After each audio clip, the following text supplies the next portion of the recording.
What's up mga kapuso? Ito po ang mga kapanapanabik na ganap na dapat po natin abangan dito lamang po sa ating kapatid.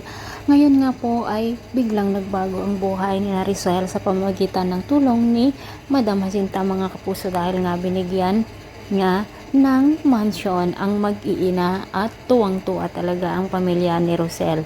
Laking gulat nga ni Darius sa ginawa ng kanyang kapatid pero wala siyang magagawa dahil nga si Tyrone ang magmamana sa lahat ng kayamanan nito. Kung kaya nagsinungaling na lang si Darius na masaya siya dito sa nangyari sa pamilya ni Rosel. Mga kapuso, sa pagkakataong ito naman ay talagang magulong-magulo na ang buhay nitong si Bia.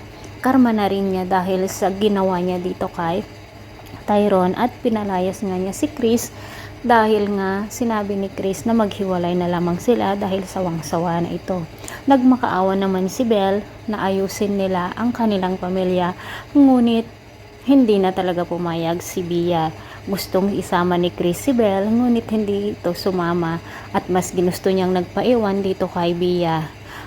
Ngayon mga kapuso, nalaman na nga ni Rosel na magkalaguyo nga sina Melania at Darius at nakakatuwa dahil nga inaabol ni Rosel si Darius ng itak mga kapuso at dahil na rin sa galit nitong si Melania, pumunta nga siya dito kay Bia at sinabi nga na si Belle ay kakambal ni Tyrone at anak ni na Chris at Rosel. At ano kaya ang gagawin ni Bia dito kay Belle mga kapuso? Samantala, pilit namang pinapaamin ni ni Rosel dito kay Malu kung nasaan nga talaga ang kakambal nitong si Tyrone at magsabi na kaya sila ng totoo, dalawa sila ni Chris.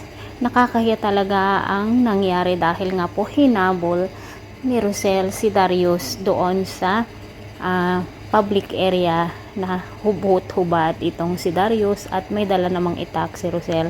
Mga kapuso, pakabangan po natin ang bawat dugto dito lamang po sa ating kapatid dahil mukhang nalalapit na po itong magtapos. Maraming salamat. Bye-bye.